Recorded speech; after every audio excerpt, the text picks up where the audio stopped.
Let's Talk Oculus, a VR podcast, is proudly sponsored by the good folks at Patreon. If you want to support the show, join us on patreon.com/Let's Talk Oculus.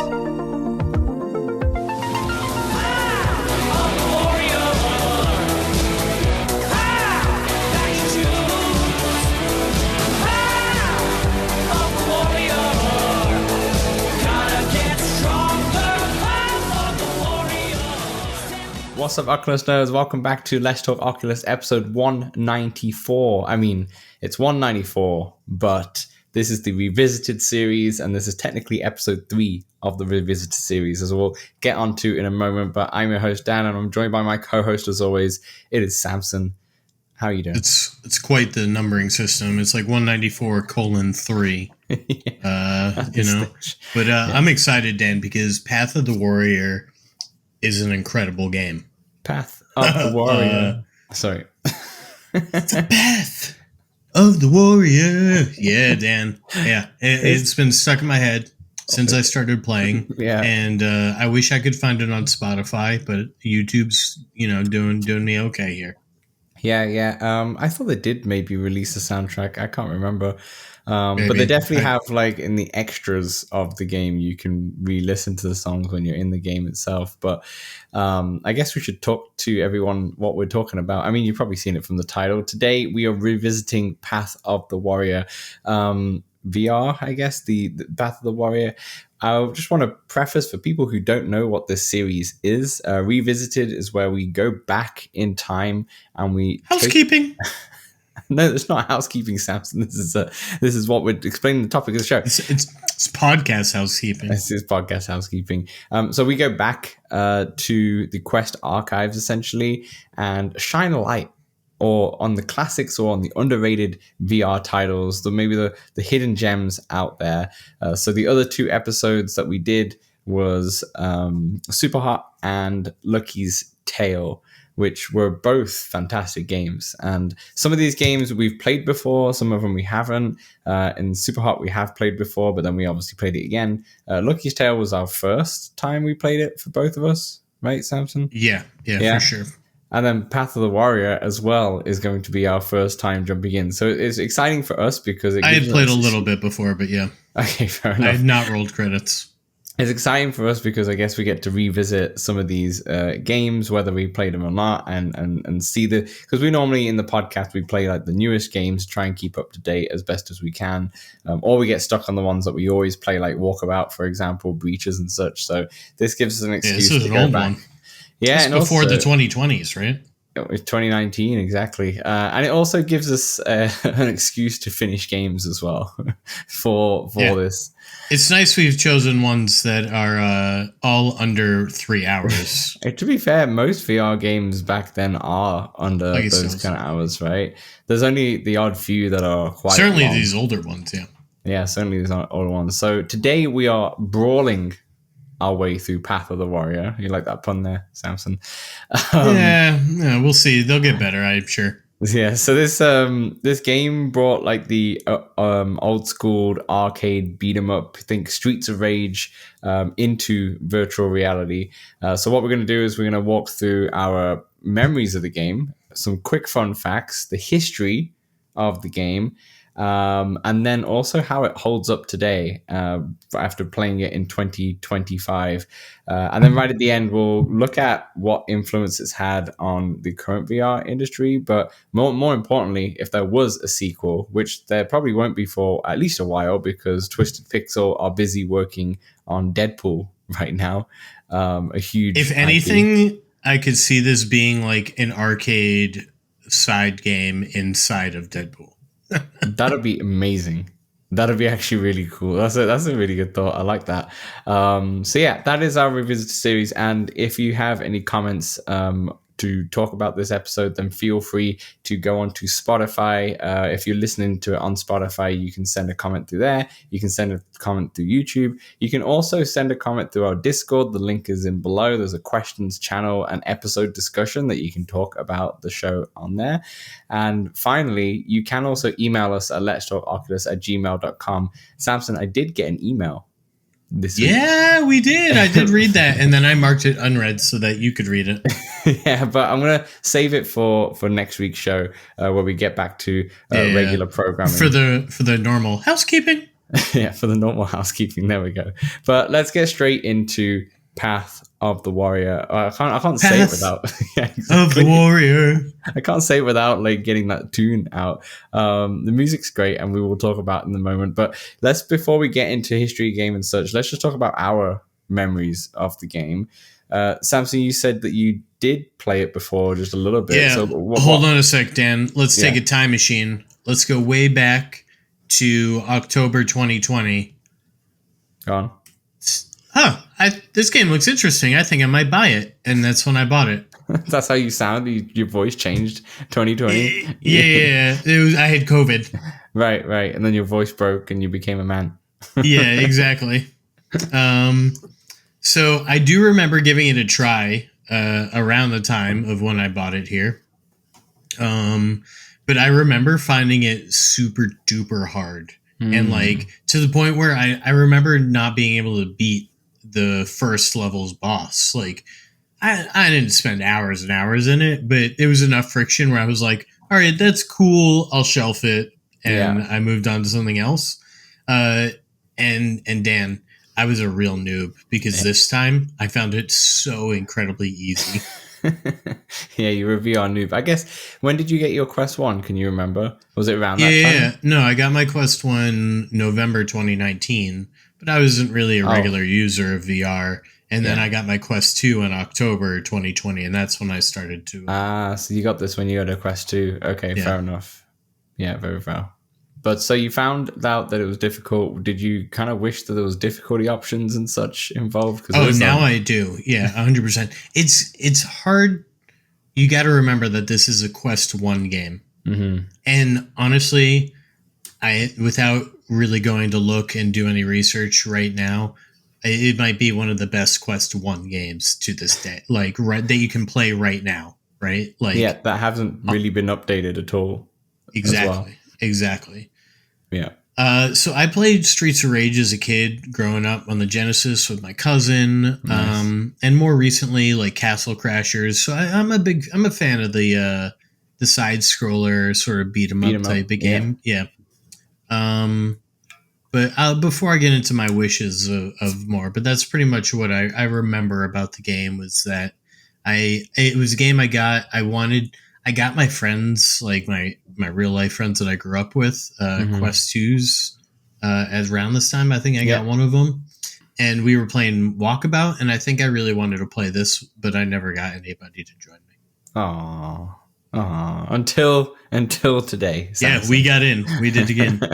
We discovered. It only taken you 5 years, but you finally got the co-op you wanted. We did it. Yeah. What are your memories? Well, actually, I've never played it before, so I actually no memories, but I do remember it on the store when I first dived into the Quest ecosystem back on Quest 2. So I didn't have a Quest 1, Quest 2. I never got around to it. I always wanted to try it because the art style of the image and such, it looked really cool. And it is when you actually get into it. But it was something that I did want to try, but just for some reason, just never got around to it. I did play some beat 'em up as a kid. Like I did do Streets of Rage on the Mega Drive, as we would call it, but the Genesis. Weirdos. But I was like 4 or 5 years old, if that. And I think I really enjoyed Mortal Kombat much more as a 5-year-old than Streets of Rage. Oh, Golden Axe. I like Golden Axe as well. Yeah, very well. The funny enough, one of the big beat 'em ups I got into when I was a kid was this WWF game called Betrayal. And I felt like a betrayal when I got it because I was into WWE at the time, or WWF at the time. And I got the game Betrayal thinking that I would be able to play like wrestling matches on the Game Boy Color. Lo and behold, it's not that game whatsoever. It was an absolute disappointment that it was quite literally a betrayal. It was a betrayal, and you start off in the ring, don't get me wrong, but it's like a cutscene, and then you come out of the ring, and it's a full side-scrolling brawler, like a beat-em-up, just like Streets of Rage. That sounds fun. Where it actually really is. I played it to death. That you had to rescue Stephanie McMahon from one of the wrestlers. So you choose those 4 wrestlers like The Rock, Stone Cold, Undertaker, and such. And then you get to whoever you pick, one of the other wrestlers is the person kidnapping Stephanie, essentially. And I looked actually on a playthrough on the weekend just for some nostalgia basis, and I still have the game back at home as well. Back in the UK, I still have the Game Boy Color cartridge of this, but it's literally only a 30-minute game, if that. To be honest, it might even be less. Well, But this one was pretty quick itself. This one was pretty quick. So yeah, in terms of like just brawlers, beat 'em ups, that's kind of my history of it, I should say. I have played Streets of Rage 4 and Shredder's Revenge on my my Steam Deck, which is really fun. But yeah, this kind of made me wish the Ninja Turtle game was just this, but Ninja Turtles IP. Right. Yeah. Tell me about it. But yeah, so that's it. But I never really got into it. Did you like really love this genre, or was it one of those ones that you just played as a kid and never really went back? I mean, I wouldn't say that I didn't love it so much that I had it as like on my consoles until I got older and had multiple controller. Like certainly when I was like buying my own games as a kid and I could have like a couple games a year, I was not buying these games. Yeah. But I would play them at the arcade, right? For like sure. the Ninja Turtle games I remember at the arcade. Yeah. The Simpsons, right? Yeah. So I was very familiar with these games. But They're I didn't own them, you know. It was a different time back then though. It's a different time. It was a different time. Now I've got them, you know, I've got Castle Crashers and now I own it forever because it, you know, until they remove the license. Yeah, exactly. Until they pull your license. So that's a whole different podcast. Okay, perfect. That's our memory. So before we get into the history of the game, let's give you some quick fun facts to get your warmed up. Samson, I'm going to start with the first fun fact. We have 4 fun facts in total. Inspiration, as you fun facts. I love the alliteration, Dan. You probably already guessed. And maybe I always keep it for 4, like for every episode moving forward, just for 4 fun facts instead of quick. It fun works facts. for the next one too. Yeah. All right. And inspirations, as you probably guess, Samson, the inspiration came from Streets of Rage. It's even got what's it called? Rage City in the story. It's like the Rage City is going crazy. Like they're not even like ashamed to say it. It's like, yeah, this is what over the top hilarious. Yeah. Yeah. So Streets of Rage was obviously the biggest influence. They mentioned Double Dragon, River City Ransom, Scott Pilgrim as well. And in fact, when they started the game, the mandate, started the game with the mandate, of recreating the feel of Streets of Rage in a first-person VR format. Like that was nailed it. That was, yeah, and they did nail it, to be honest. But that was it. That was basically what they wanted to do. It was clearly written in the office that's what we're going to go for. And we'll go through the history a little bit later, but it only took them around a year. They must have played a lot of that. Yeah, it only took them around a year to actually get this game out in the end, but we'll go over that in a moment. Samson, what's the second fun fact? It's one of the earliest Quest titles to feature co-op multiplayer in a full campaign, 1 month after release. Yeah, it came out in December 12th. No, it came out in December. Wasn't the Quest in May, though? Yeah, but the game came out in December 12th, but the multiplayer came out later. I got you. Yeah, it was a third fun fact. It's not really a fun fact because if you're in the game, you know about it, but it's fun because it's in there. It features a bunch of hidden mini games. Maybe not hidden. It's quite obvious, to be honest. Like you got skee ball, basketball. You've got pool with a baseball bat. You've got a punch bag and such, darts. There's quite a few, and it all kind of depends on the level that you're in. But what's cool about it is that you can technically play them during the fights too, but you won't get scored on them, but you can definitely throw the basketball or go to whack-a-mole. I actually really like the whack-a-mole one. That's what happened, because I picked up the whack-a-mole and all of a sudden it started going. And I was yeah, exactly. Oh. So the games work, but obviously you don't get scored on them. So yeah, I picked up the whack-a-mole and used the bat plenty of times in that level with the clowns. But yeah, there's a bunch of hidden mini games. Which would have been cool, to have like a multiplayer mode where you could play these mini games, but it seems like you can't. But hey, we'll talk about that later on. Samson, last fun fact. The fourth fun fact was a surprise launch, a shadow drop, on December 12th, 2019. Mike Duran, Oculus Studios executive producer, quote, "In a lot of ways, this is a callback to things that I didn't love about gaming when I was little. A title would get announced many months before it actually came out, and there was no widespread adoption of the internet, so getting any kind of information was really hard. You had to depend on magazines for news, and rumors run rampant on the playground at school. My uncle worked at Nintendo." That's not part of the quote. "We wanted to flip all that upside down, not only announcing the game, but also revealing it as being available right then and there. Hopefully, people appreciate the idea." I actually think he did say his uncle works at Nintendo, and I took that out the quote. I actually think he did say that or said something like that, to be honest. Really? Yeah, I'm not even lying. That's the famous thing that everybody would say. Yeah, unless it's just that was it and they put that in there. But I'm pretty sure he did say that. But the reason why this is an interesting is there was a fun fact that it's a surprise launch. Obviously, I didn't know that, and a lot of people probably didn't know that, especially if they weren't around at that time in the Quest universe. So it didn't have any honestly, promotion Dan, or anything. It just came out. I kind of feel like a not shadow drop might have done it a little justice. Well, that's what I mentioned. So one of the annoyances that we've found over the years of doing this podcast now is when they've shadow dropped stuff and like without any notice, like we have no idea something's coming and then, oh, it's out now, or this game just got announced. And I can see the cool thing about it, but I think it's more negative than positive in this, especially in this day of age, in this internet kind of world. And it looked like it all stemmed from this game. Like this game was the producer kind of did it for that game, and that's kind of gone forward ever so.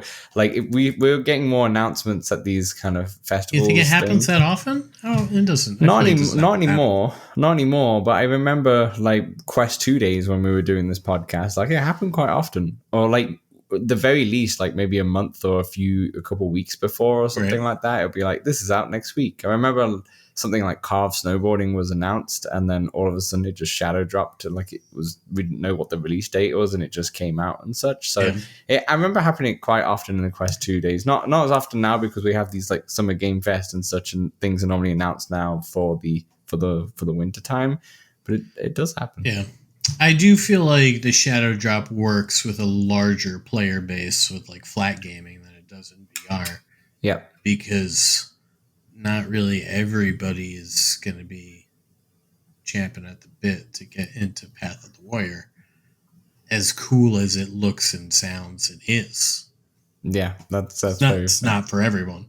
All right, let's look at the history of the game. Let's dive deep. So what we like to do, if you're new to this show or new to the series, I'd like to go through the state of VR at the time, just really quickly to see what was happening at the time. So it came out late 2019. So VR was just kind of finding its footing in a way, because we've had PC VR, PlayStation VR was 2017, which was the big players, but then Quest, the Oculus Quest, the first one, came out in May 2019, which was a bit of a game changer because it was standalone, wireless, no longer tethered to a PC or a PlayStation at the time. It was a big deal. It was great. Yeah, it was a great time. Sort of reset the VR game industry, though, in some ways. It did. Yeah, absolutely. Like there's a whole reset point from that moment. To be honest, and you could say that was Quest 1 felt like maybe a Quest 0.0 in a way, where you've got before the Quest 2 came out just a year and a half later, and then it exploded, right? As well, COVID obviously played a part to that, and cheaper. Yeah, so on the market at the time, you had the Quest 1, obviously just came out, the Oculus Rift S, which is their PC headset at the time, the HTC Vive was a big one, and the Valve Index also came out that year, actually, in July 2019. Big year. Yeah, big deal, especially because that's obviously Steam, massive year. And everyone's currently anticipating the next one from Steam. And then in terms of the big titles in VR space, it was mostly the launch titles for the Quest were quite big. Obviously, we talked about in the last few episodes, like Vader Immortal was one of them, The Climb, Beat Saber, Pistol Whip. Actually, Pistol Whip came out a month before this in November 2019. And yeah, Asgard's Wrath came out that year, but obviously that was PC VR. Another PC VR one that was quite big was Boneworks, which actually also came out in December 2019. So you had a very good year for VR that year, 2019. Yeah, that was a big one. You had a lot of variety as well. A lot of variety, and you get the first standalone one, which is a proper standalone one. I'm not talking just like the Google Cardboard or anything like that, or the Oculus Go, like the proper standalone one. Proper. All right, let's dive into the history. So, Path of the Warrior was developed by Twisted Pixel Games, who, as mentioned, are doing Deadpool, who haven't actually done anything until now, but obviously now we know that they've been working on Deadpool for the last 5 years. That's what's happening. So that Deadpool's out later this year, but they've been busy. But the Path of the Warrior came out on December 12th, 2019, and development began just over a year prior on October 2018. So just that's a short development time. That's like old school, right? Absolutely. I know it's a short game, but still, there's a lot of things that they have to perfect, and we'll get to that in a second.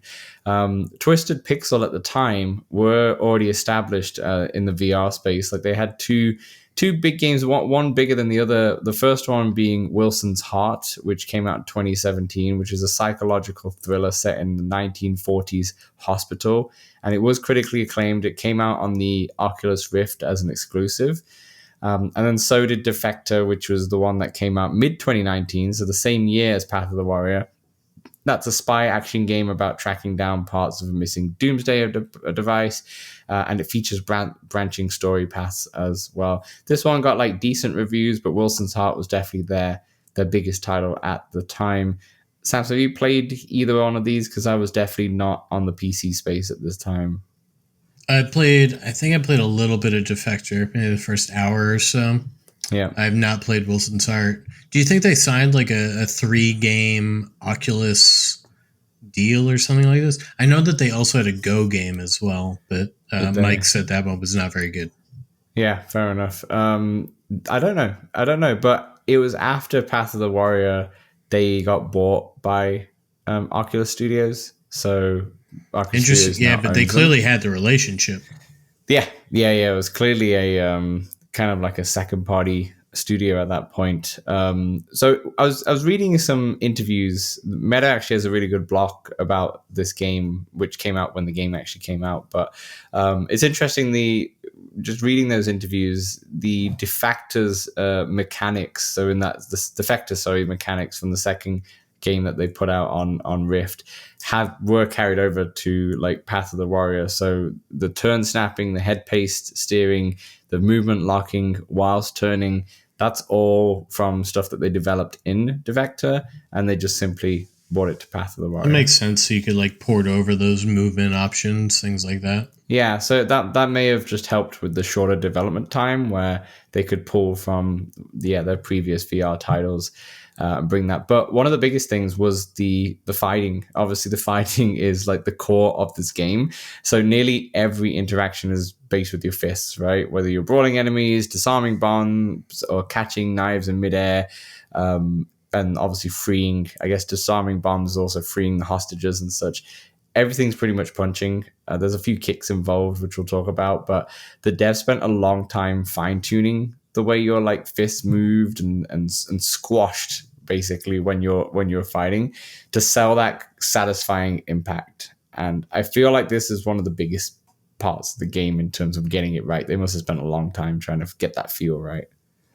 Yeah, I never really noticed my hand, like what my fist looked like hit, but I did notice when I hit other people, their faces would contort and make really funny faces when I punched them. But I wasn't so much looking at my own hand. But you got some big fists, Dan. You're it's like you're a Gears of War character of sorts. I did get really used to it. I got used to it eventually of having 100%. And I was like, it's kind of nice. I mean, it felt natural to me personally, but yeah, I understand why it would probably take you a level or two to get to feel these small hands.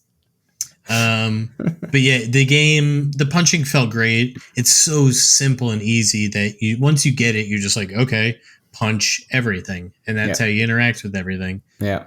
And it's very simple it always tells you where you're headed or like what to punch, basically, right? Like there's always like help, help, help. Yeah. And then, oh, I'll go punch that. And arrows and such, especially in the bigger levels where there's different rooms and such, it does take you to the places that you need. There is some, like, you don't have to like thrill the fight punch, right? You can sort of flick it a wrist a little. There's uppercuts and things, right? So you got to kind of go upwards to do that motion. And those are pretty fun too. And also, it doesn't take into account how like fast you strike or like into the exactly. It's just like pressing a button. So you don't have to throw your shoulder out, basically, trying to punch, because you don't have to. I ended up being the go-to was me actually running towards somebody and then just throwing fists, just like a speedball or something like that. That's what I kind of was my go-to. My go-to move was, if I was trying to rest up, was to strafe around people and kick. Yeah, just press the kicks. Actually, let's talk about the kicks. So the punching is the main mechanic, but you can also throw kicks using the controller buttons, and it's kind of funny seeing it happen because it's just a random leg. I feel like a dancer or something. Yeah, it's really funny, especially if you like button mash it, and you can jump as well when you do that. Like, there's no jump button, right? It's just like when you press a kick, it ends up jumping like a jump. It's when you press both of them at the same time, you'll do a spin kick to try to get enemy. It's like if you get overwhelmed or swarmed. Yeah, you just bash your buttons to help. Yeah. I'm not, like I was saying to you this in the co-op when we were playing earlier, I'm not sure if the kicks actually are less power than the actual punching. I felt like it is. It feels like the kicks are just at times it felt like it was, yeah, and the punching actually does get the damage done, but like I said, it's a nice breather, if anything. So maybe if the Quest 4 gets eye tracking, and then therefore proper leg tracking, maybe Path of the Warrior 2 could bring full. No, I'm not kicking. I like the buttons. I like the buttons. I like the buttons. Yeah, very well. But it's not all about combat. So you might think it's just punching, and it pretty much is. But between missions, there's also the break time. So break time. They've added this to like just give you a break, because there is a lot of fighting involved, and it's kind of nonstop. The only time that you get a break, I guess, is when you're trying to free the hostages. So it does tell you like the number of fighters. That the wave basically. So it says, oh, you've hit done 7 out of 7, and then there's like a hostage that you're free, and then that says help. So I guess if you were tired and such, I mean, you can also just pause the game, but you could you could just pause the game, I guess. But you could walk. But there is a break time that they added in there for that, and it's quite funny. Nice. It's a nice touch. So this is actually a fun fact. I should have put this in a fun fact, but you can get drunk in the game. Yes, the fifth fun fact: double vision. Did you try that at all? No, I don't need to do that. So in the bar level, which is the first one, there is a bar, as you probably know, and there are 3. I think there's 3 pints that you can pull, but there's basically a pint mini game that you could keep pressing the beer, drinking, and then you can keep drinking, and they actually introduced like double vision as well in your VR display. So according to the dev blog that I read, they put it in because they could just do it. So in VR, so they were thinking, how are we meant to do it with double vision? Would that take too much rendering power to have like another character in there and such to be able to see? But they noticed, because we're in VR, there's 2 lenses, they just replicate it on both. So it's like proper double vision. They replicate it on both lenses. And they said it was too fun not to include, even though it was super uncomfortable, and definitely could get you motion sick if you, or just a little bit confused brain-wise when you do see it too long. Kind of like when you're drunk, or when you're blackout drunk, rather. True double vision, to be honest. But yeah, you'll also find like dartboard, punching bag, and such in that one. But each. Did you try any of them? I tried most of them. I Okay. tried most of them. Yeah. The stuff like Darts I was particularly bad at. I thought I was literally about to say, I think the darts one especially was assisted because it was easier. But then, okay, I guess you had a tough time. I was hitting the board. I was not hitting the board. Did you? I mean, we'll talk about this more in part two. But did you have a favorite mini game that you liked? Whilst you're thinking, the skee ball Yeah, one's we'll my get to them. favorite. Okay, I didn't play that one. That one sounds I good just though. thought it felt very much just like skee ball, and it felt really good. And it was fun to play without having to pay extra money every time you want another go. But yeah, that one's probably Fair mine. enough. Sweet.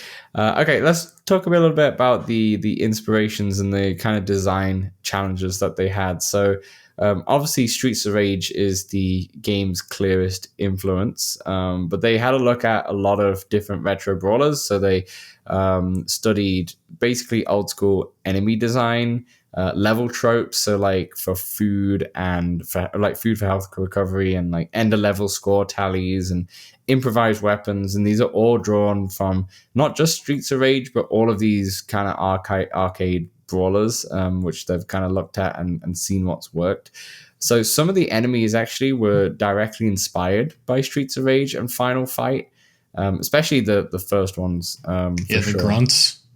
Yeah, the goods for sure, but others were original as well that they did put in themselves. I actually don't know which ones were original. The buff clowns. I feel like I've seen them somewhere. Right. Yeah. Yeah. Maybe the clowns were, and maybe the ninjas and the roller girls were the new enemies potentially, but who's to say? I actually didn't look at Streets of Rage and Final Fight to compare, but yeah, maybe it was that. But their biggest design, It's been a while. Their biggest design hurdle was actually adapting the 2D enemy attack patterns into 3D, because what worked in 2D just didn't translate well into a full 3D space. So they had to design those enemy attack patterns from scratch, including the weapon mechanics as well. So what Interesting. So what you saw, like there's a variety of enemies in the game. There are like brawlers who like slide about and run at you with a knife. Yeah, there's the charging ones. Yeah. There's the ones that sort of spin. The clowns throw pie at your face. Yeah, which is that one's excellent, by the way. So you got a clown. They got enemy. me a few times. Yeah, they throw pie, and once it hits you, you've got pie on your face, and it's covered in your face, which is really cool. So I was like, just keep hitting me. Let me see what this looks like again. Like that sounded really weird, but anyway, so that was a thing, and I think stuff like obviously the pie mechanic and such was obviously built from the ground up, but I think the only one that looked similar to a actual Streets of Rage game and such are the sliding. I was gonna say there were ones where they sort of did a kick jump type of deal. Yeah. That one kind of felt familiar, but apart from that, yeah, it seems like most of them were from the ground up. Once again, from these games, boss battles were a massive focus, but instead of looking at Streets of Rage and Final Fight, they actually got inspiration from the Zelda series, funny enough. So each of the 5 levels ends with a unique boss encounter, and the formula is familiar. You know, observe the pattern, find the opening, exploit it with your fists, basically. 3 times. Yeah, 3, 4 times in some of them, and then it's simple, but it works and it's satisfying. And it feels like that's just a very normal boss battle now. But it's just a game, yeah. Yeah, it's just a game. But I feel like because of the original Zelda came out in I think the end of 80s and such, so that kind of pattern was probably just influenced and used throughout. So it was in Crash Bandicoot, Spyro. Yeah. In most of the older games, to be honest, is like the boss battles will be even newer games. To be honest, I'm playing like the 2D games. There's not as many boss battles in VR titles, to be honest. Yeah, that's true. Yeah, but when there seem to be like same kind of thing where you absorb the pattern and then copy it. But the cool thing about these boss battles is they all kind of match the style of the the actual level The that level, you're in. yeah. So it uses like a lot of them, and like for example, our favorite one for sure was the stage 3, where it was you're in like an arcade. At least for the boss battle, you're in like an arcade Yeah, and that was the amusement park. amusement park. Yeah, that's the one. And the boss battle is basically the boss goes into different arcades, and you have to play that arcade game, which is so cool. Yeah, that was definitely peak boss battling, and not just because one of the games is a rhythm game. Right, bit of Synth Riders-esque or Beat Saber-esque in there. There was I think also it catches you by surprise because stage 1, stage 2 are like they're not normal, like they're fights in the end of the day, More traditional, yeah. in its own way. So the third one really throws you off. You're like, oh, we're playing Space Invaders now.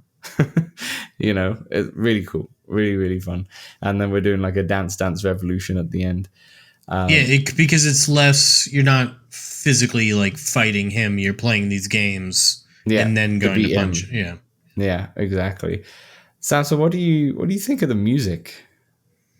What do I think of the music? Path of the Warrior. Your whole mic just like went up 5 octaves right there. The music is fantastic. What did they? It was an original piece that they had written just for this, correct? Yep. And do you want me to read this comment here? Go for it. Well, someone inquired about this song on Reddit. Yeah. And it's a deleted user, but they say they're the composer for the game. And they said it was created just for the game.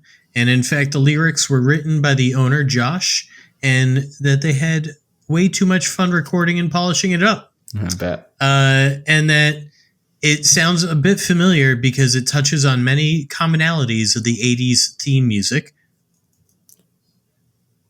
to make it sound like it's from that era, all while modernizing the production style and adding some twists. Apparently, he was in a 80s cover band much earlier in his life. Oh, very cool. So pulled from that. Yeah, very, very cool. Yeah, so like you said, it was written by the owner of the game, essentially, or the game's director, rather. Yeah. Yeah. And then they went sort of back and forth and then hired a singer and some guitarists, and boom, you have an epic song. I swear, like, if you're listening, just pause it, go on YouTube and Path of the Warrior VR theme song and just rock out for a couple minutes and then come back. Yeah, it's great. It's such a... When I listened to it first, I was like, okay, but the chorus especially, like, it really gets you. It really gets into your head. It's a very catchy song, and I've been playing it over the weekend until today. So it's been 4 days or something. It's been in my head since. It's always been there. It's a great song. I mean, to be fair, every song choice in this game.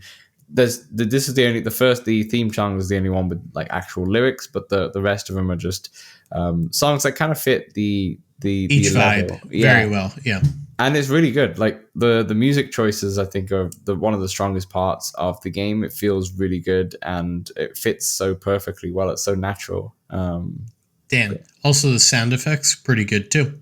Yeah. Like one of the power ups is like a dancing power up. So when you hit it, all the enemies start dancing. We'll get into those a bit more in depth in the part 2. But even that song, even that song, or the little dancing tune is really fun as well. Really, really fun. But yeah, it's just a great game, or a great like little game that they put together in just the space of less than a year, to be honest. And obviously they pulled from some of the games they did before that. Is heavily inspired and is unapologetically inspired, which is always also helps them increase development time, because they have not like they have those assets, because they still have to develop those assets, but they have a clear inspiration, a clear layout, and like and such. 5 levels, and then each level's you're essentially doing the same thing on each level, right? And then you've got the 4 different bosses, and you stay on top of your discipline, and bing bam boom, got a game in a year. Very, very simple. So like in 90 minutes or so, this game. Probably. I'm not gonna lie. I think maybe I completed it in maybe 90 minutes actually. Maybe 90 minutes. I like paused after a stage or two and came back to it and such. And I also realized that in you have to there's like distinct areas where you can go back to. Like for example, in the first one, there's the in the pub or in the bar rather, and then you've got outside, and then you've got the boss battles. But if you pause or just quit the game anytime within those, they'll kick you all the way out to the start of those areas, which I was kind of annoyed of with the with one of them, but we'll get into that. We'll get into that in a moment. But It's also got voice acting. Yeah, there's a lot of people credited on here, right? And it's more voice to do with the like ooh ah ooh all those, all those like hits and it's true. But they've all worked on many a game.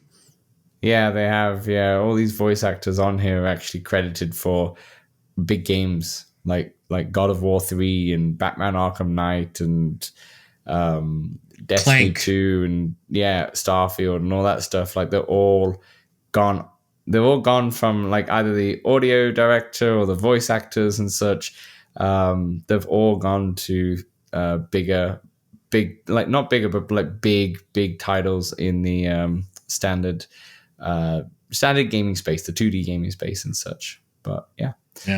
Samson, that's pretty much the history. There's not actually much more to pull from. I did quite a lot through the internet to try and find more data from this game, but there's actually not many, if any, dev interviews. They did the dev interview with Meta, which was mainly where I've got most of this content from, but apart from that, they've not really done much. Just random interviews. Yeah, it just came out, and that was pretty much it. So there's not much more on the history. I mean, if anyone from Twisted Pixel listening to this, then let us know definitely in the comments if you are, if there is anything else that we've missed out here.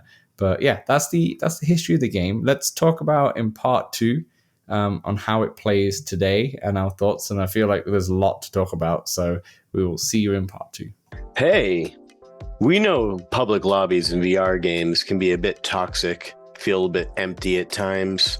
That's why we created the Let's Talk Oculus Discord, a friendly community that you can join for multiplayer meetups, general VR chat, the game, and chat about VR, fitness motivation, and there's even a very impressive 3D printing channel.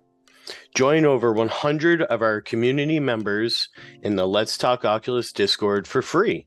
The link is right in the description. All right, welcome back to Let's Talk Oculus episode 194, which is the Path of the Warrior revisited. In fact, I feel like I need to play the theme song every time we... Path of the Warrior. I got you. Yeah, there we go. Let's talk about how it plays today, Samson. Obviously, this is a game, like I said, I've not played at all. You've only played just a little bit and got stuck because you probably sucked at games back then. But now look at you. VR superstar. Pro. Samson, I'm going to kick it to you first. What did you think of the game? Absolutely loved it. Right. It felt like it just felt like a game, right? And you were like, I'm having so much fun and everything's just gamified, and they focused on the little things that all added up to be a lot of fun, quick hitting. You're never standing around like waiting or for anything. You always know what to do and where to go. So you're never stumped and killing, like wasting time thinking. Yeah. And they gave you fun things to interact with.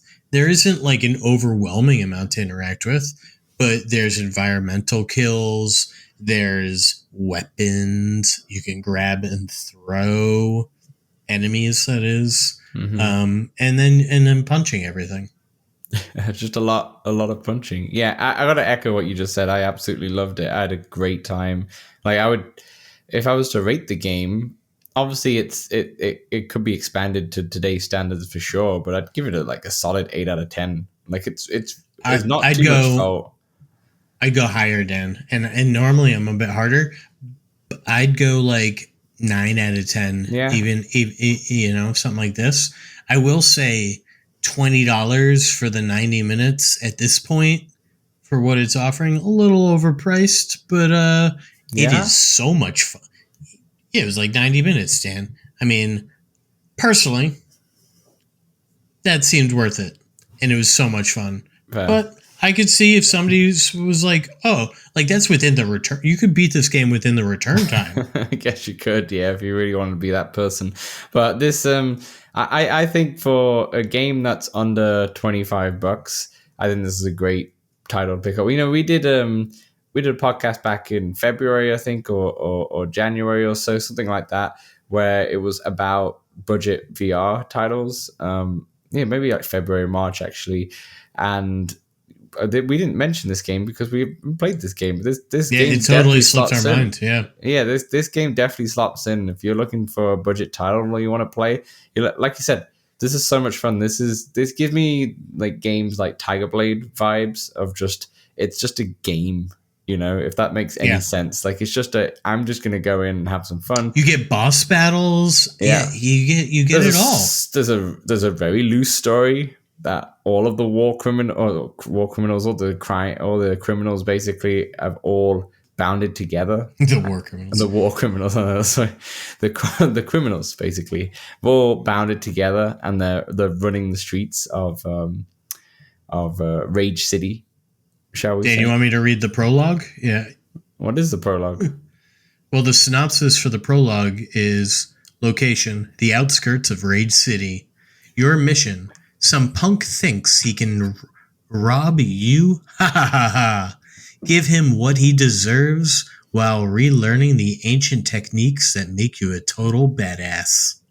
Nice. There we go. But yeah, what I wanted to say is that straight out the gate, graphics looked very good. Like they look really, I mean, it's the cartoony graphics, but they look Love really the good. style. Yeah, style.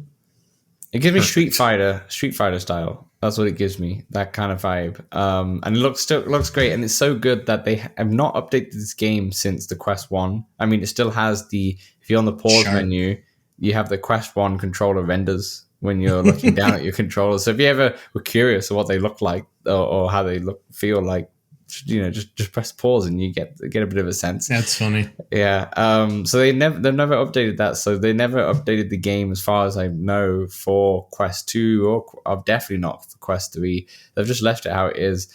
And it works great. I did not encounter any bugs, any crashes, any glitches, nothing. Everything just worked great. And yeah, even though I said the enemies, there's a good variety when it comes to the enemies, but even though all of the enemies, especially in the first one with the grunts, they all kind of look like cousins, to be honest. But, there's a couple different races. Yeah, cousins, not brothers, cousins. And the fighting and the running around works surprisingly well. The kicks are hilarious. There's never too many enemies on screen. No, I would say the maximum enemies were 12 when we did co-op. That was the maximum amount. So that was probably at once, though. Yeah. Oh, that's a good question. Because even though it says 12 is in this wave, it's not that many at once, right? Yeah, it's each wave. I would say probably half that, maybe 6, maybe 5, 6. Somewhere around there. Probably the max. Then obviously it rendered the co-op as well. And the enemies are set up to not attack you when they're behind you, so as to not overwhelm you. Is that true? I'm pretty sure I got attacked from not behind. You're right. I did read that in the history as well, but I did definitely to the side of you and such. They still attack you for sure. But you're right. From the back. The question is why does this not have B haptic support? Because it came out before. Yeah, that's true. So let's kind of go through each stage because I feel like that's probably the best way to kind of talk about. Yeah, sure. I'll read some synopsises. You have some synopsises? Yeah.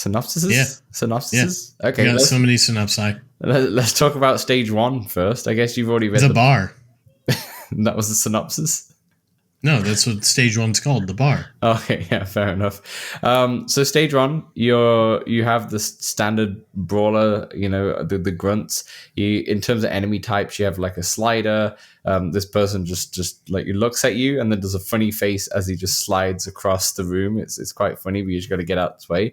You have a maniac with a knife that comes running at you with a knife. I feels like I'm in a And yelling. Yeah, I felt like I'm in a London pub. Yeah, it was a bit crazy.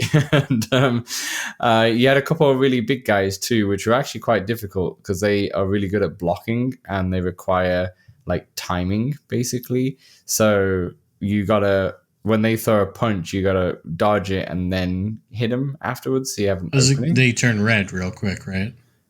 I can't remember if they turn red. I thought they just. Oh yeah, they turn red as they're blocking it and such. They're not giving any. How did you get them? Did you do the I same just kept thing? circling around them and kicking.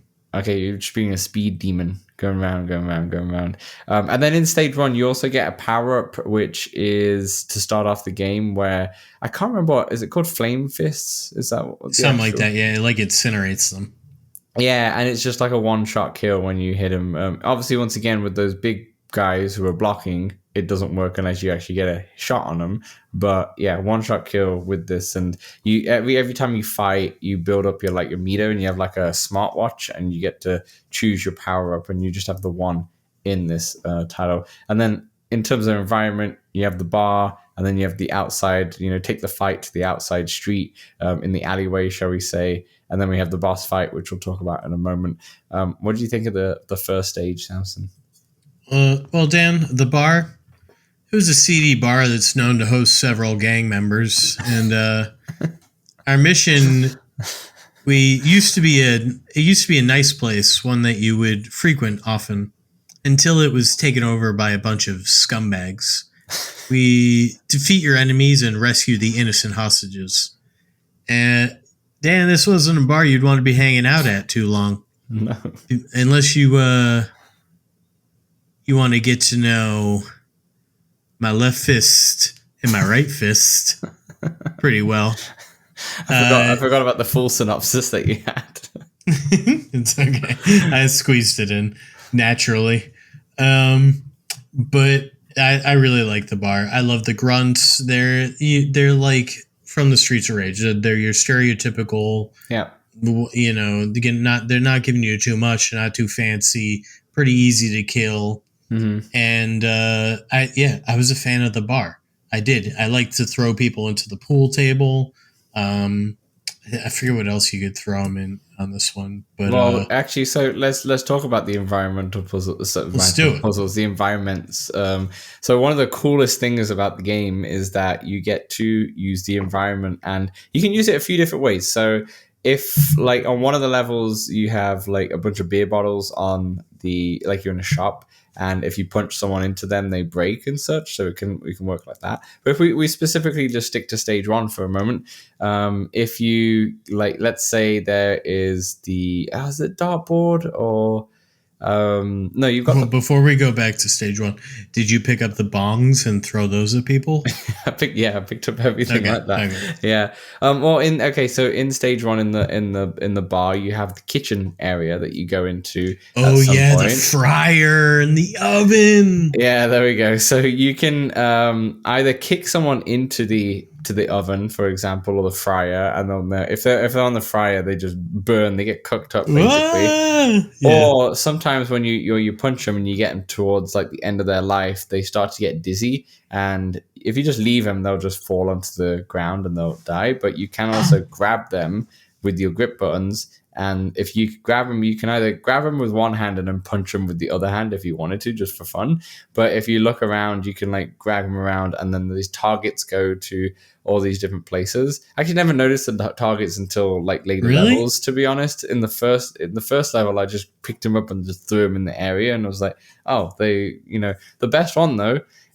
By far, I thought, Samson, out of all these stages, is in stage 1, where you throw the person into the oven and the oven closes and then they burn. And as soon as the oven door opens again, a giant, which what looks like a big ass turkey comes at you, which you can then pick up. And then, with the like max health when you can eat the food. Now, a giant ass turkey comes out, which is what it looks like, but you throw a guy into that oven, I feel like you're eating like man meat. Dan, this is a video game. It's video game logic. It's a turkey. Okay, yeah, it's a turkey. Put them in a turkey. But yeah, that was the environmental puzzles are cool. We'll get into them as we go through each stage. But I feel like that was my favorite one, to be honest. If I was going to say anything, it was not my favorite one, but yeah, I loved all the environmental ones, and but the oven and the fryer were high up on the list. It was fun to go to the darts board, grab a dart and throw a dart, or grab the pool cue and use that, or go to the kitchen and then use the, where they do the fries, the fry basket. Basically, you can pick both of them up and like use that as weapons. And I was using all the weapons because the weapons feel very powerful in this game. Yeah, they do. Yeah, they do. They definitely kill them quicker, I think. So that was stage 1, and then obviously we had the boss fight for stage 1. The boss fight is the name's Mosh Eddie, right? Mosh Eddie. That was the Mosh Eddie. Yep, the bar. Yeah. Really the cool. Knives. Yeah, really cool boss fight, to be honest. So this person, first of all, actually, Samson, can you mention what happens when you first see the boss and the way they get introed? Yeah, I can, Dan. Because in your stereotypical old school game boss battle way, they enter and then the whole screen sort of becomes one color, if you will. It sort of frames the boss in a very aesthetically pleasing way. And it shows their name above them. So Mosh Eddie. And then he does a little animation, and you start trying to figure out what you need to do. Yeah. Which, Dan, I think what you need to do is just punch the knives when he throws them at you. Is that what you did? You dodge all the knives apart from the last one that he picks out from his like backside. Okay, so that's what I did too. But I watched Wolf in VR do this, and you can punch every knife. Oh, fair enough. So maybe you can punch to like block. Yeah. If you wanted to. But yeah, you just basically throw the last knife at him 4 times. And then you have this animation where he'll go. Every boss has this where they'll go in the middle and then you'll have like a target that you can walk on. And then you go into this freeze slow motion frame where you could just punch them a million times. And then you get 10 hits. Is it 10 hits? Fair enough. And then they go into one of the environmental places, which another cool one in the environment for stage 1 was when you're outside and you could throw them into the neon sign and they just get electrocuted. Yeah, he hits the donuts and then it changed to like go nuts. Yeah, for the boss. Yeah. So stage 1, solid start, Samson. Solid start. And we've unlocked the flame fists. No, we already had the flame fists. We unlock the machete hands. The flame fish we get as we start the game. You're right. So the machete hands is what you get as a second power up. Now you don't have to use all these power ups when when you get the ability to choose one. You can go onto your let's say Apple smartwatch and you can drag on there to different power ups. So you can choose which one you want. Swipe, yeah, and then you can punch your fist together and then you get the power up. So the one that you unlock after stage 1 is machete hands, which essentially allows you to get, every time you press the grip buttons, you get a machete in your hand. I thought it was knives, but it's definitely called machete hands. But you get it. This is my one, the least favorite one out of all the power ups, and we'll get into them as we go through. But yeah, I didn't really like using this one too much. Yeah, for sure. Okay, stage 2, Samson, the rollerblade gills. Neon Streets, yeah.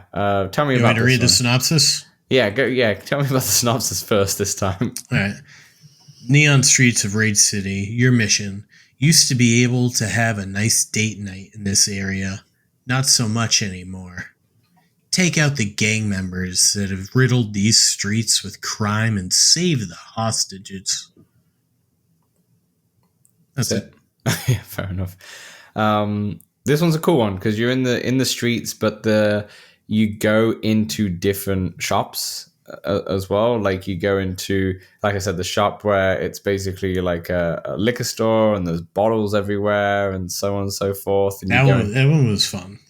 That one was really fun. You got the laundromat as well, where you can go into, and then you can use the environments for that. That was probably one of my favorite environmental kills. Was the throwing them tossing into in the the laundry. Yeah, fair enough. Yeah, that was a fun It's one. classic. Classic. Environmental puzzles are you've got the drains, or not? The drains basically, and if you throw them or the sewer An animal basically, comes up. and then a giant like lizard comes up and eats them. It's as fun as you think. There's a moving train that just keeps going, the world's longest train, and you can kick them into there, or you can kick them onto the sign. Not the sign. What do you call the thing that goes up and warning down? post thing? Yeah, I forget what you call those two. You can do that as well. In terms of the actual like enemy types, I actually didn't love these ones the most, to be honest, out of all of them, but we'll get into that. They have lots of spins and kicks. I found them quite easy compared to the rest of them. I also found them easy, which is something why I like them. Fair enough. You had a knife girl, and you had a big rhino girl who would like charge, but when she hits or so, then you have some opportunity to get them. And this is one that I actually was this gone. The first time an enemy that has a throwing thing was. Yes. Okay. Yeah, apart from obviously the boss in the stage one, but yes. Yeah, absolutely. How did you find this environment? Did you really like it? The neon. The neon streets. No, but you're inside stores. But what I liked was that when you punch the enemy with the throwing thing, whatever she had, it goes to slow-mo. Yeah. And then it gives you the time to grab it, and then you can just beat them up. I think she just had a knife, like a standard. Was it a knife? Yeah, okay. Pretty much. But I could be slightly wrong. And then this is the one where I thought is actually one of the strongest boss battles. They're actually, all of them are pretty good, but I think this is one of the strongest. Yeah, if I'm ranking them, this is... I think this is number one. No, it's not number one for me. But it's probably number 2 or 3. Yeah, I'm thinking of them now. I'm taking this as number one boss battle for me. Really? More? You didn't like the final one? I thought the final one's fine. All right, we'll rank them all at the end. Yeah, okay. We'll talk about it. But this one's really cool because you have 2 rollerblade girls, shall we say, as the boss battle, and they are causing chaos. They're basically spinning. They spin around you, and you can see the path, so you can try and get out the way. But towards the end, it gets really manic because they're spinning. I don't know about you, but I was just constantly moving. Yeah, I was constantly moving too because they spin together for the first few, and then when you're at the end, they split off and they spin like independently, and then it becomes really crazy. But then mayhem. They bring basically one of their one of their thugs. It was like a roller derby where they go get somebody and then they spin them to get them extra speed and send them at you. And then you gotta beat them up and throw them into a environmental. I keep thinking environmental puzzles. That's just a common thing to say, but just the environment, and then that will cause them to dizzy up. And it's not the same environment every time. It's like there's a big sign. Different areas. Yeah, there's something that's like something to do with water, but I forget now. But then all these different areas. But I thought this one was really fun. I thought it was a really good boss battle. Samson, let's move on. It was very good one. Stage 3. The amusement park. Go on. You want to read the synopsis for this one? You don't even need to say it. You could just go for it. Yeah, sure. I'll do it. I like to get permission. The location. The Graphiz Zone Amusement Park. The Graphiz? Your mission. Graphiz.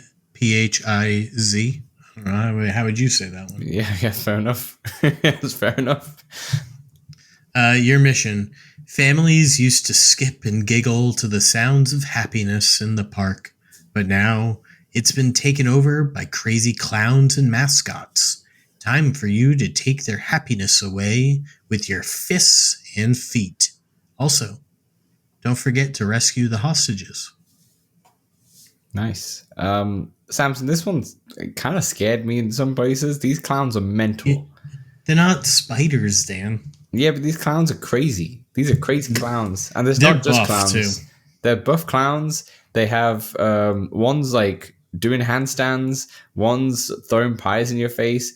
You have these big weightlifting guys who have these they're like circus weightlifting. They were hard because they would grab the weight and spin around, and it's very hard to kind of dodge them. They hit me a few times. Yeah. Small circus animals who are really creepy and then run up to you and just stand there for a little bit. And then you go into basically you're in this amusement park, right? So you have, and it really feels like a fun fair kind of amusement park, and you go into this like haunted house, and there's clowns coming out of nowhere and such. I mean, it's not super scary or anything like that, but it's just chaos, and the clowns with the knives are crazy, you know. Like, I mean, yeah, the clowns, they're doing a lot of action, a lot of cartwheels. There's the pies. There's a lot going on. Yeah, and why are they so buff? What are these clowns doing in their free time, Dan? Well, they're probably taking with the big weightlifting guys, right? So yeah, but it was a nice mix up from the first two levels. You know, it was they're definitely different, and it was a bit of a step up difficulty wise. It was from the first two levels. Actually, this is my favorite level, like stage in general. Like I really enjoyed this one the most, and I thought this was like their peak, where they've got so many different variety of enemy types. Really fun environment to play in, or like to fight in as well. And once again, you had the different rooms, but there were like different areas of kind of the fun fair. There was like, I think there wasn't the casino is obviously the last one, which we'll talk about, but there's like a massive roulette table in there. But I don't know what it is. It's like a spinning table, and you can throw someone in there, and there's a big shark. If you throw someone into the water, the shark comes out and eats them. There's all sorts in this game. Actually blanking on some of the environmental puzzles, but I know you can throw someone in the coffin. Same. In I don't think I did that. Yeah, you can, because they come out of the coffins, but then you can throw them back in if you wanted to. Creative. Yep. But Dan, this one had the best boss battle. Yeah, number one. Tell me about the boss battle.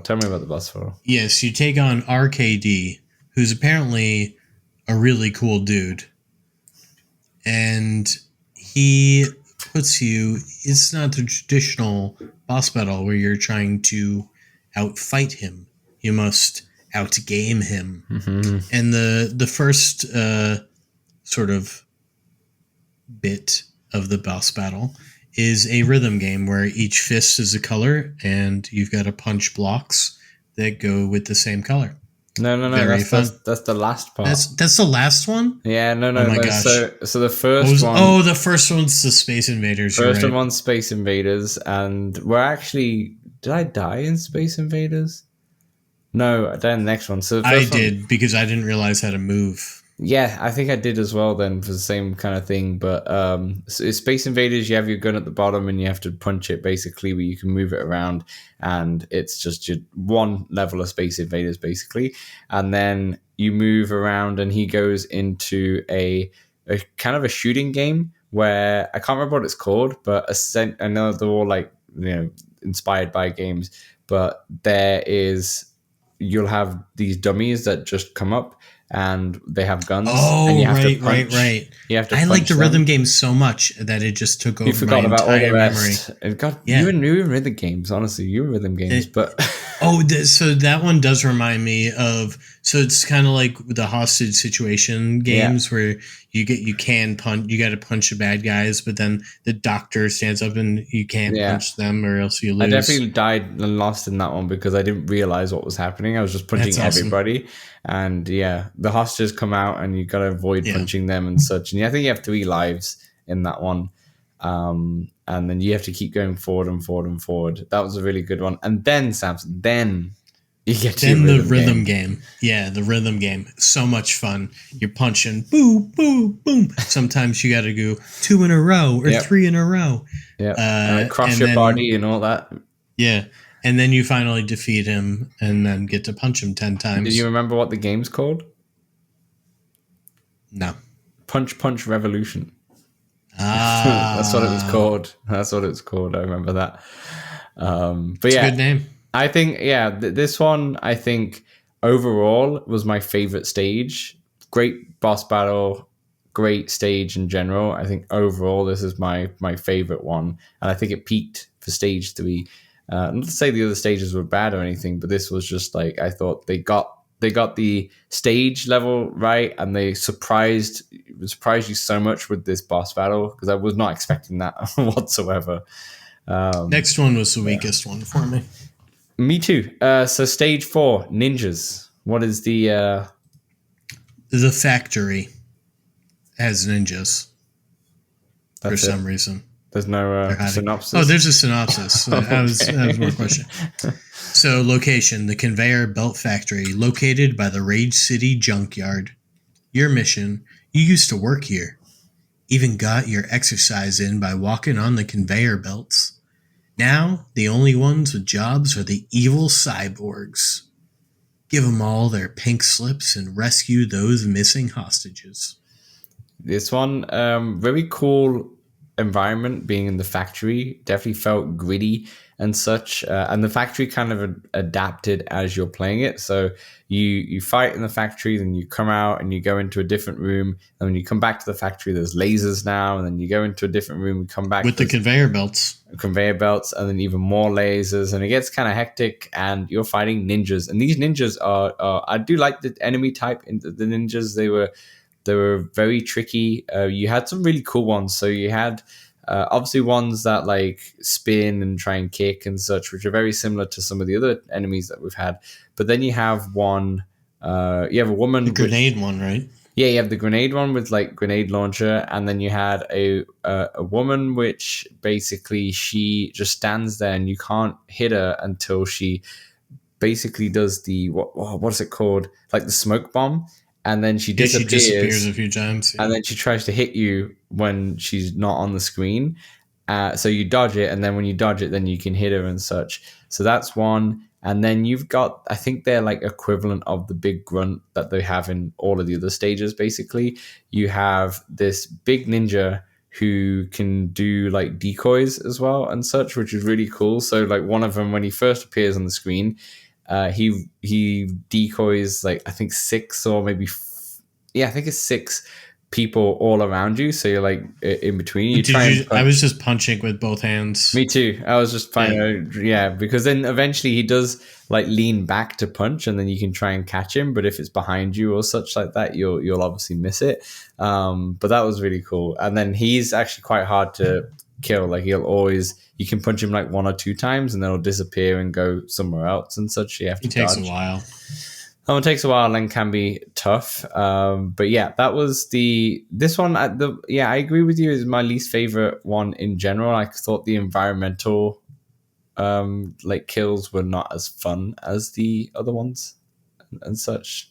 There are some cool ones. Yeah, but they weren't these as, ones like, didn't stand out as much to me. There wasn't many. There also wasn't many in the actual factory itself. This one actually had. I think this one had the least. I remember once I just looking around. I'm like, okay, these are the same. Where do I throw them? Yeah, exactly.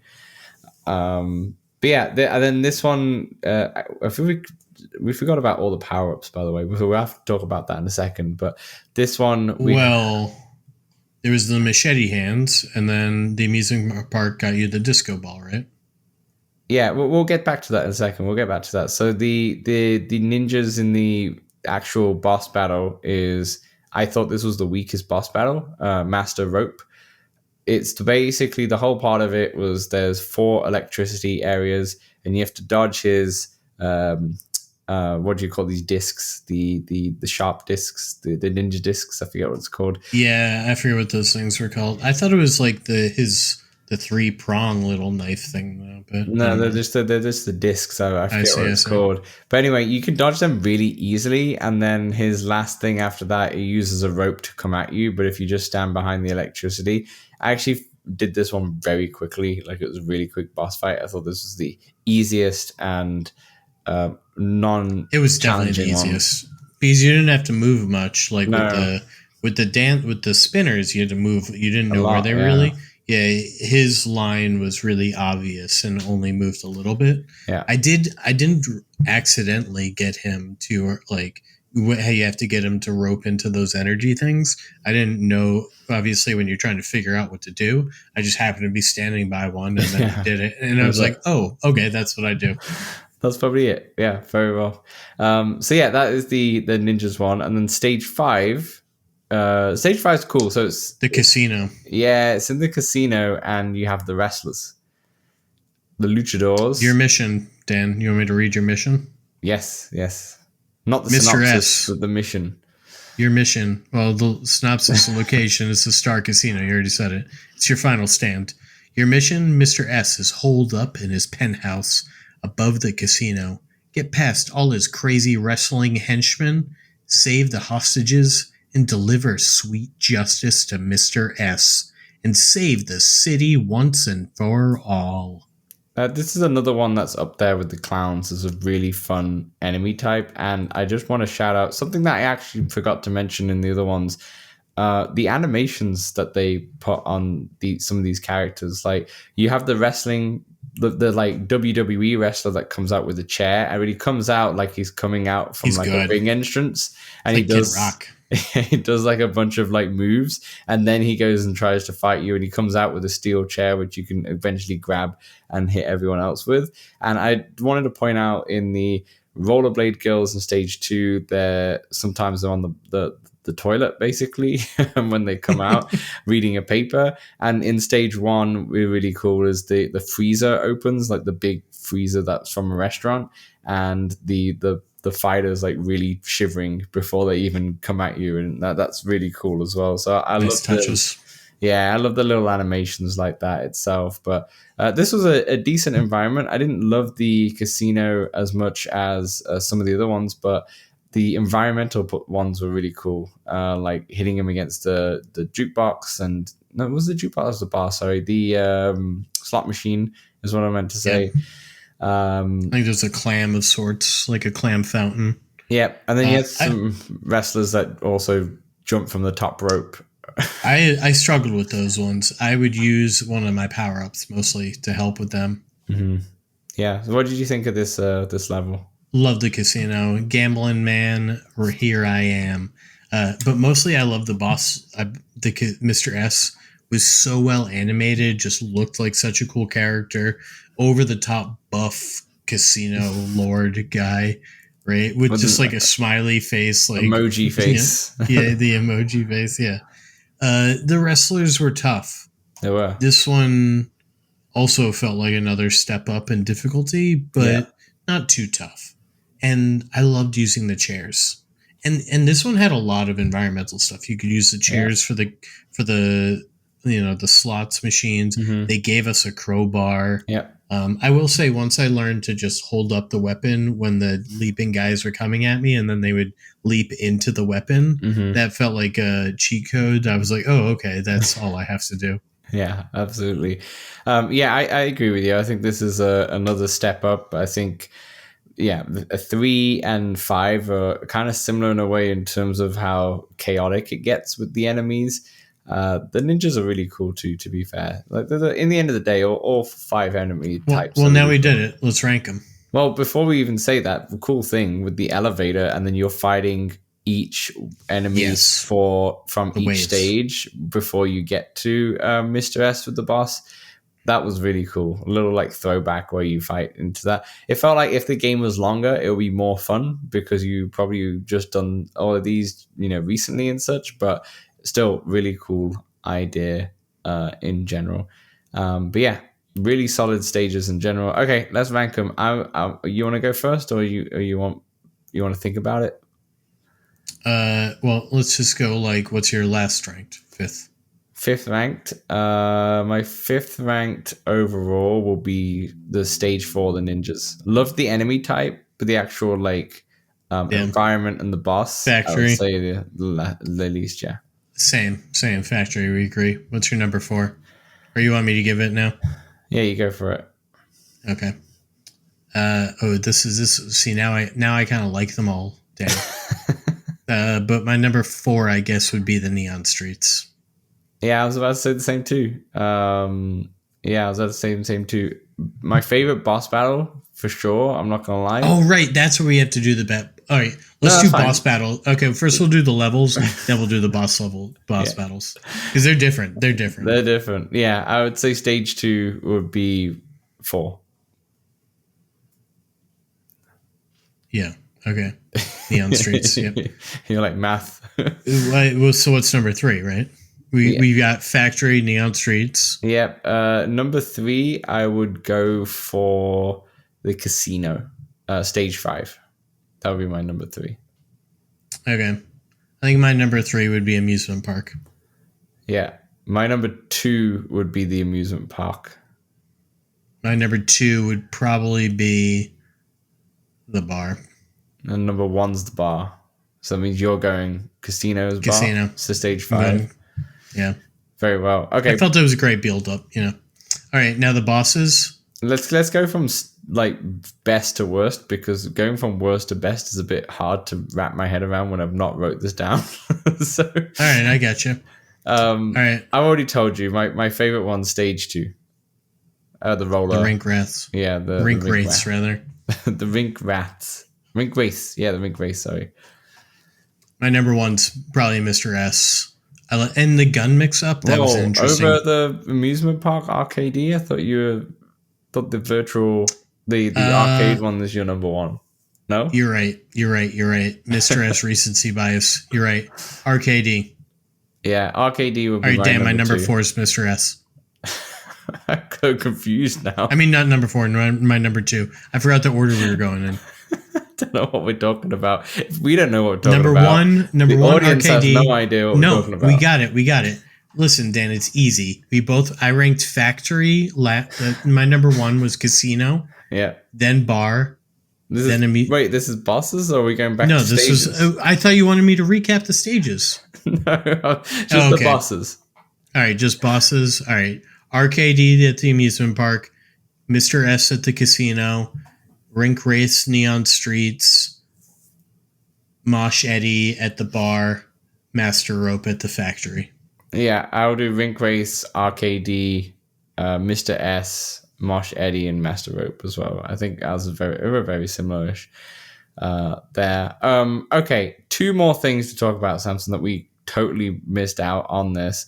The power-ups. We've talked about the Flame Fists, which is 1 punch kill. The Machete Hands, which will have like machetes as when you use the grip button. The next one that you get from the Rollerblade Girls is the Disco Ball, which is basically dancing. So as soon as you do the power up for the Disco Ball, all the enemies just start dancing, and the disco music starts, and you can just walk around and punch them a few times till they die. And it's so much fun. I think there's a gun in Ratchet and Clank that does this. Okay. If I'm not mistaken, I believe you. It was a great power up. This was the first one where I really enjoyed using it. I really enjoyed it. I use this the most. Yeah, it's a bit OP, I feel, because it makes every enemy on screen start dancing. So whereas the other ones, you still have to fight them. Yeah. In a way. Yeah. This one, you can just walk up to them and punch. Yeah. I love this one. It's so funny too when like new enemies come onto the screen and they just start dancing immediately. Yeah. That's so funny. The next one, after you do the clowns one, the amusement park in stage 3, you get virtual decoy, which is really cool because essentially you get a character with a gun that just appears in the screen, and all the enemies go towards that character. And that character is very helpful. He's once again a bit overpowered, but these are the power-ups, which are basically what they are for a small period of time. But he has a gun, so he can also kill everyone as well. They were a great touch. There were a couple times where I did feel overwhelmed, and I was like, "Oh, I got to use my dance." Yeah, or the decoy. We're having a dance off. Yeah, and then let's go. The last one from the ninjas was those discs I was talking about, those ninja blade discs, shall we say? I never used it. I used it a bit for the next one in the casino, because essentially you just hold the grip button and you get so many like discs just firing away and such. But I honestly didn't use it as much. I think the machete hands was probably my least one, but this will probably be the second. But I just kept going between the disco ball and virtual decoy, to be honest. Same. Yeah, I think there were other power-ups. I don't think he got anything from stage 5, because that doesn't Yeah, I think that was it. That was all of them. Yeah. Yeah. So they're the power-ups as well. And then just other things on the game. You have a co-op mode, so you can play this whole game with a buddy. And it's definitely Quest 1 level because the avatar of the buddy is, you just see its small head and fists.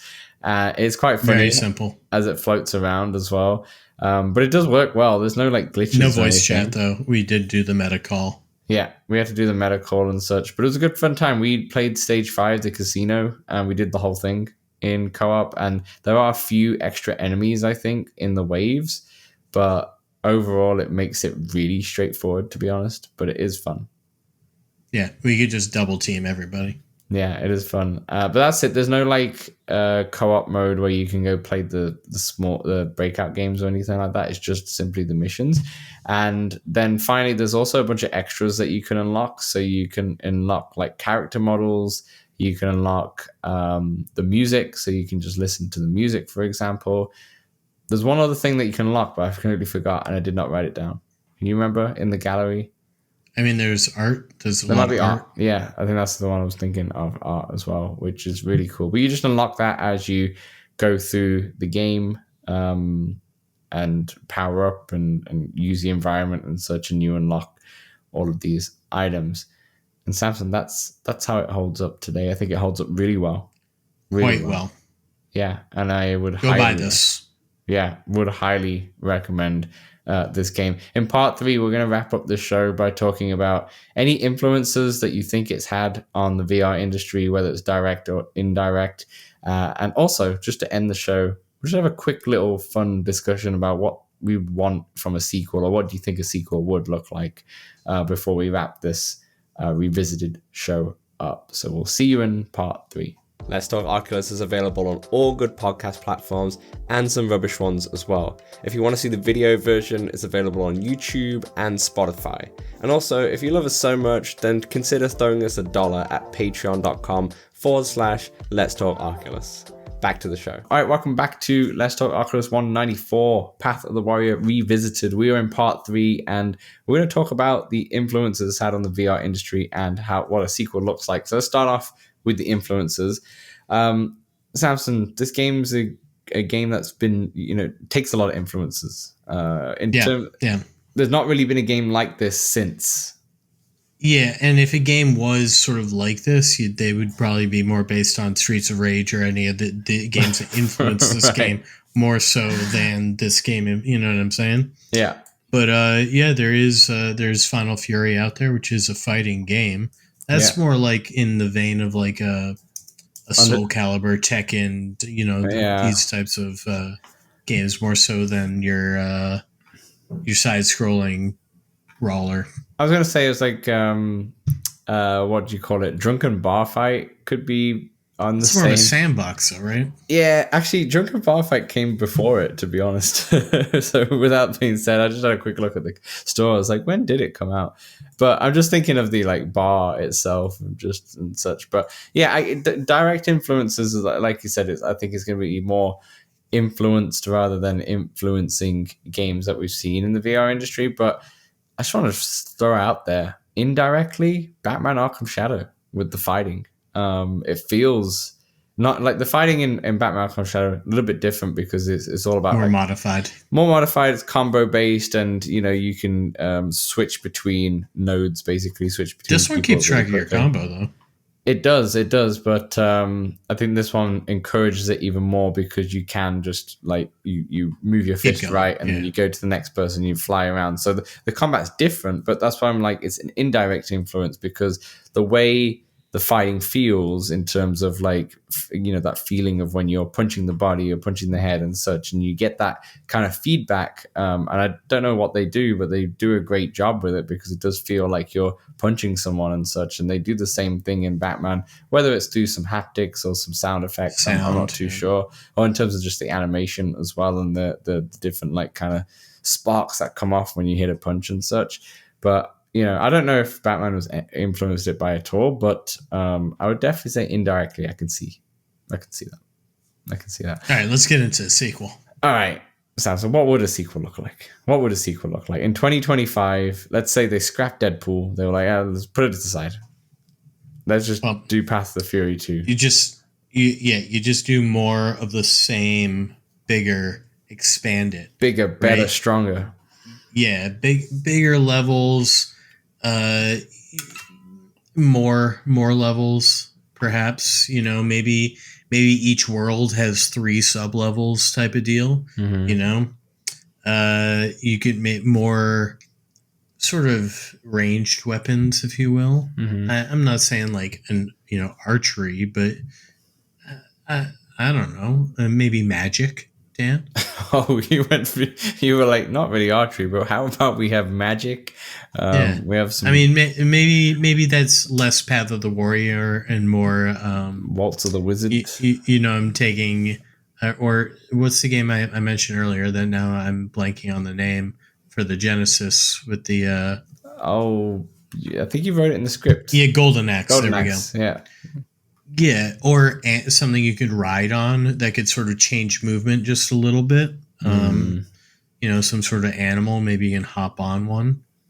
But yeah, I don't think you need to really change the base of the game. You just, more boss battles that are a little bit grander, maybe, and just keep at it. Much like Crash 1 and Crash 2 and Crash 3, each one expanded ever so slightly, right? Like you added in the body slam, or you added in different various weapons, things like this. Yeah, like, the levels I get feel a bit like more you in depth. you kind of take small steps like that for this game. And I mean, it's a criminal that they don't have a DLC or like expanded levels or a sequel yet, Dan. What's the sequel look like to you, though? Oh, good question. So I think that one of the biggest areas of expansion is actually the multiplayer. Have more dynamic levels based on 2 players rather than 1. They did this for the Quest And 1. bigger levels, yeah.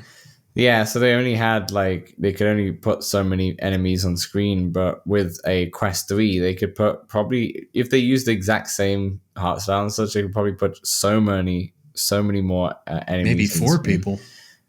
Yeah, maybe that. Yeah, but I like the idea of having 2 people on this game as your 2 main characters. But maybe the characters itself have different abilities. So if you choose I'm thinking, you know what I mean? Like maybe you do have smaller fists, but maybe they're really fast, and such. Or maybe the power ups you get are like specific to those characters as well.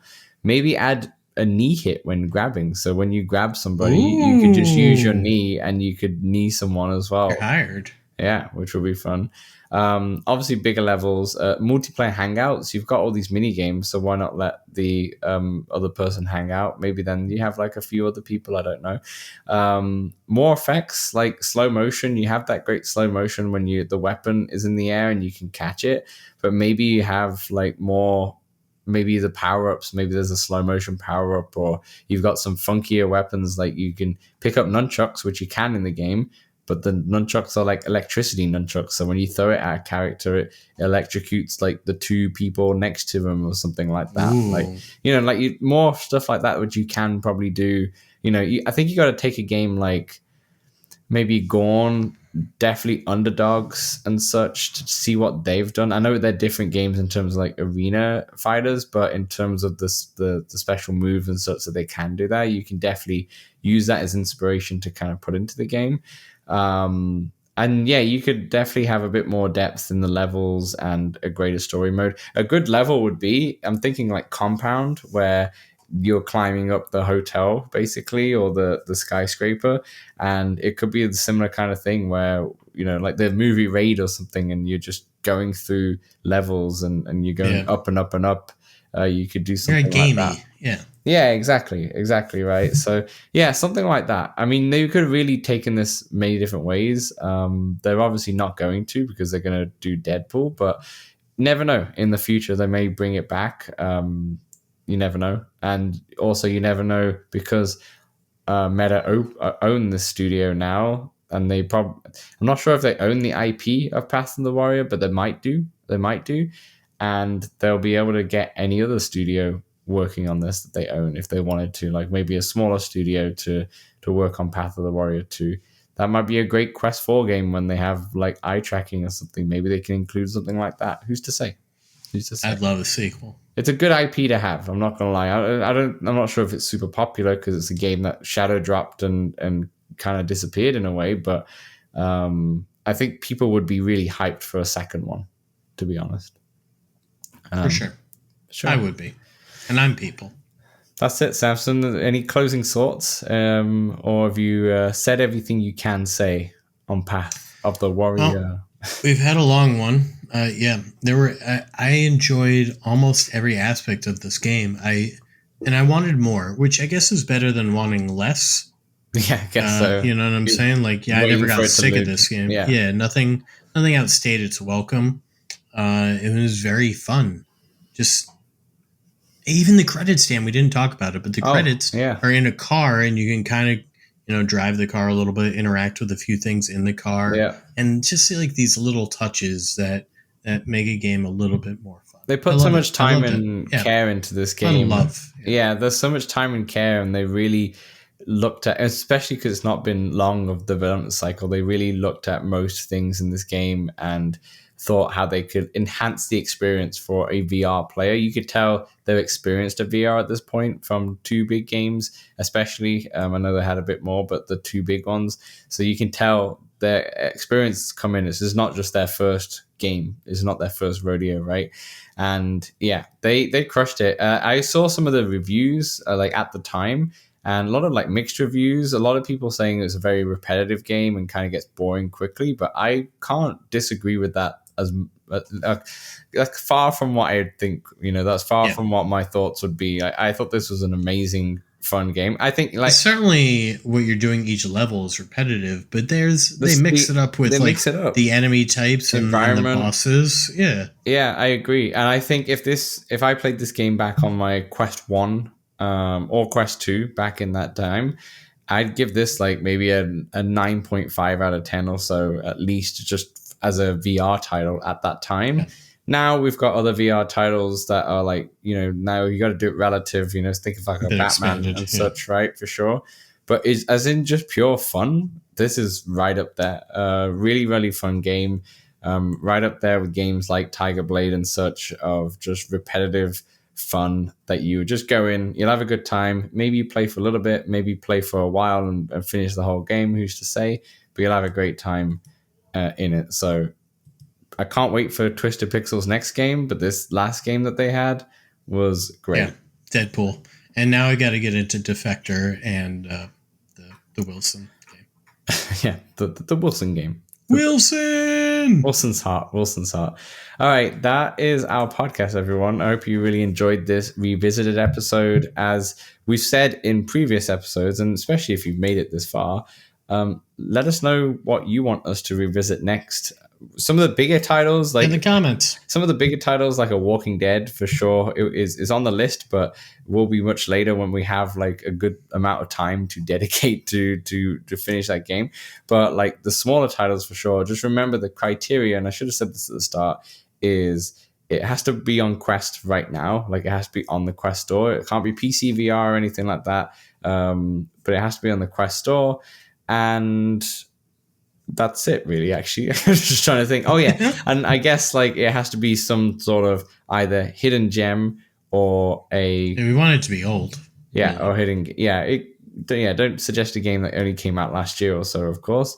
But try and suggest a game that came out in 2019 and 2020, even 2021, that we'd want to pick. I know one of them that I really want to do is Robo Recall, but maybe that could be for another time. But we want to prioritize what you want. And in fact, this game was suggested by the Rough Talk guys, right, when we were there, for sure. So that thank you to Rough Talk VR for suggesting Path of the Warrior. I think the other one they suggested was Waltz of the Wizard, I want to say. And I think there was one more. I think there was 3 games that they suggested. I'll have to go back to that podcast episode, but this was one of them, Path of the Warrior. So thanks so much for your suggestion. And yeah, comment, like, subscribe, go to the Discord if you haven't already, and we will see you next week. I've been Dan. He's been Samson. Ta-ta. You're going to sing Path of the Warrior one more time before we end? Path of the Warrior. There we go. See you later, guys.